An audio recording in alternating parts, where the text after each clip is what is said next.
Hi, seventh graders. Before you take the actual quiz, which was this week's lesson, I want you to I wanted to walk through the problems of the practice quiz that you had. Now, many of you turned this in already, so I wanted to show you what this looked like.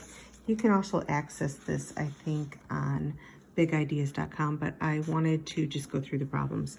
So the first problem is 37%, and they want you to write it as a decimal. Whenever you convert any number from a percent to a decimal, what you have to do is you're going to divide by 100, because if you really think about this, any percent is out of 100.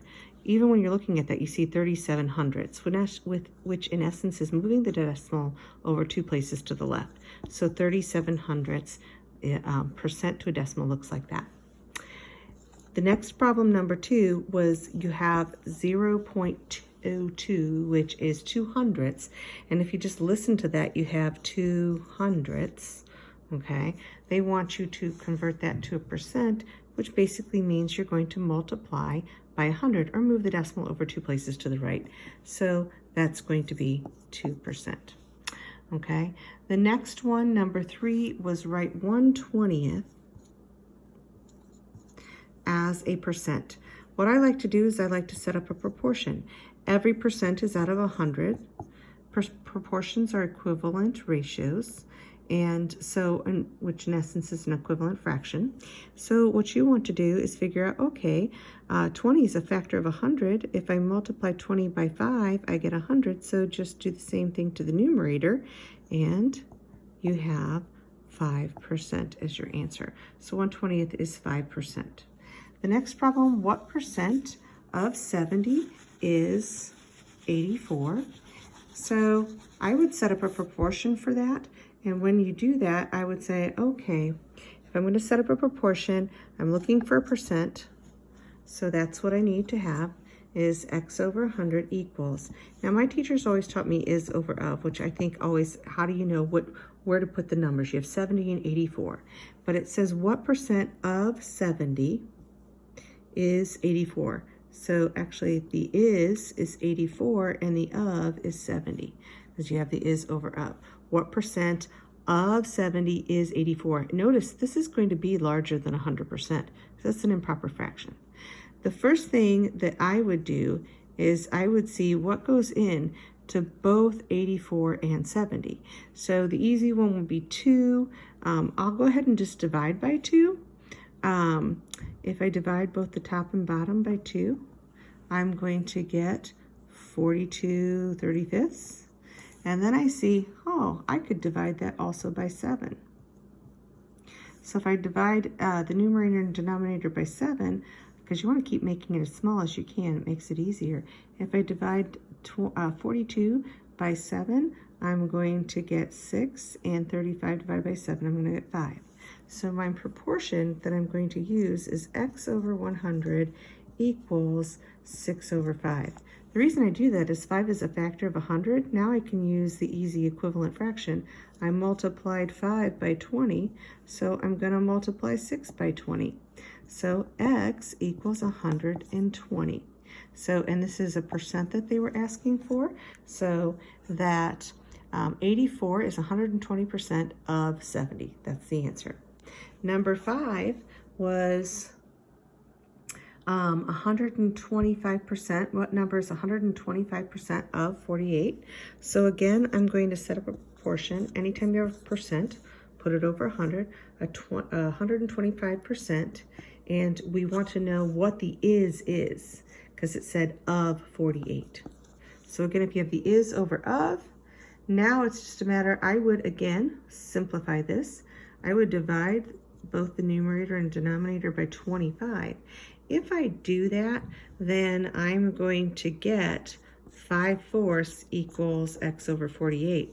Once I do that, I can easily see, oh, I multiplied 4 by 12, so I'm going to multiply 5 by 12. So x equals 60.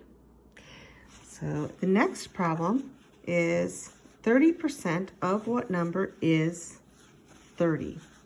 Okay. So again, I would set up a proportion, 30%. So I'm going to do 30 over 100, okay? And I'm looking for the of now. Of what number is 30? So I've got my is over of. All right, this should seem really not too hard if you say, okay, how did I get from 30 to 30? I am going to multiply it by 1. Oops, hold on a second here. And so when I multiply it by 1, I'm going to multiply it by 1, so you can see that x is going to be 100. So 30% of what number is 30? Is 100. Okay, so 30% of 100 is 30. So the next problem, 16.2 is what percent of 45? So we're looking for the percent now. So when we do that, okay, you have 16.2, okay, is, we're looking for a percent, so it's out of 100, okay, of 45. So this one isn't obvious to me. I know the decimals throw people, so what I would do is I would do the cross product if I did that, because 45 is not a factor of 100. So I'm going to do 45x, this is a cross product.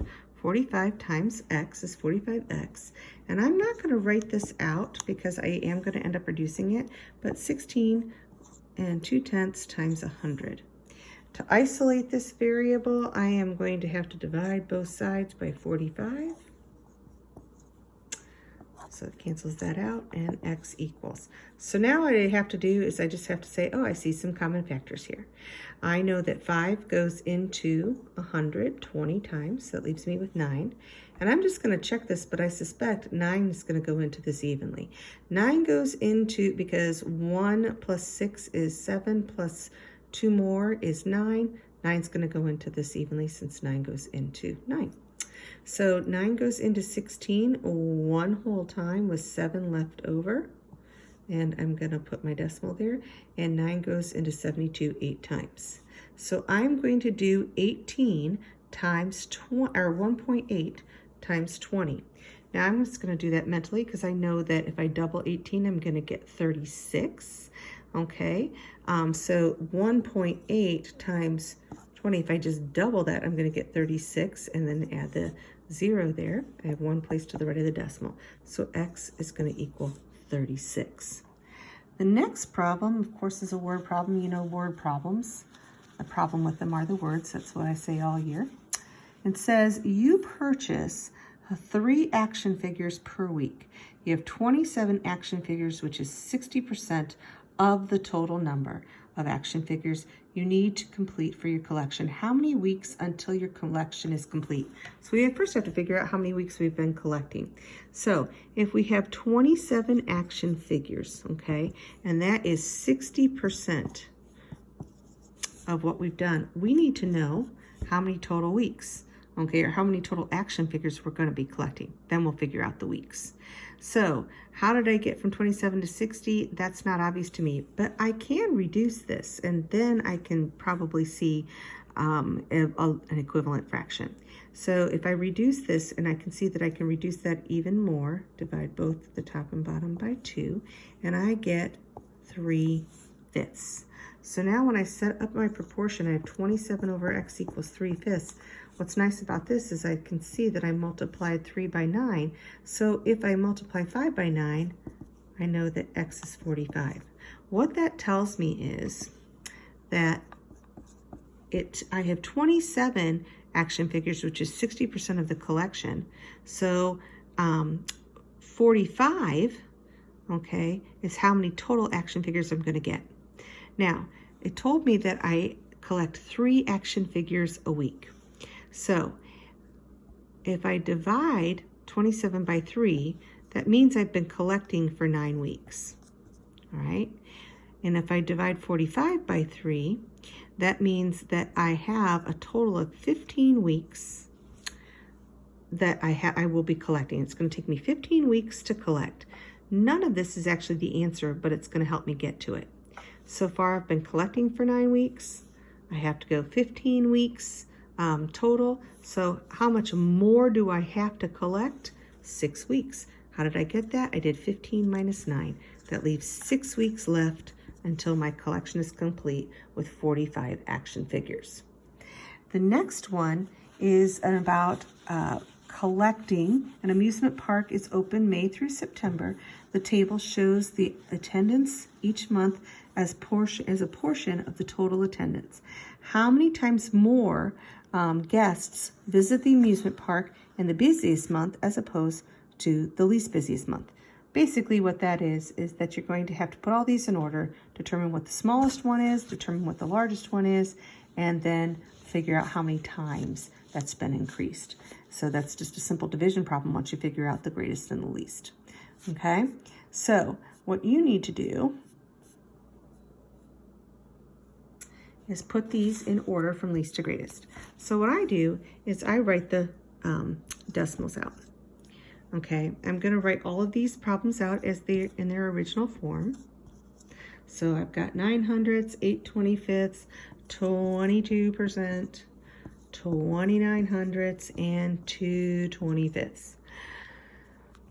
These are already in decimal form. So the ones that are already in decimal form, I'm just going to leave in decimal form because I think it's easiest to compare it in decimal form. 22% is pretty easy to convert to a decimal. So basically I'm going to be left with 8/25ths and 2/25ths, which is nice. These are nice because they're factors, with 25 is a factor of 100. So I'm just going to multiply the numerator by 4, and that's going to get me 32/100ths, which is really easy to put into a decimal. And then the same thing here, I'm just going to multiply by 4, so I get 800ths. Don't forget the 800ths is like this. Now can I easily see my least and greatest? This is my least busiest month, and this is my busiest month. So when I take a look at this, what the question was, they want to know how many times more guests visit in the busiest as opposed to this. Well, 8 goes into 32, so it's 4 times. And that's pretty easy. So 4 times is 4 times more guests visit the amusement park in the busiest as opposed to least. The last question, number 10, it says 1/4 is 60% of X. Write a proportion that you can use to solve for X. So when you're doing that, it even has it set up there for you. So we're going to write 1/4, okay, and it's showing you 60%, and that's the proportion that you would need to set up.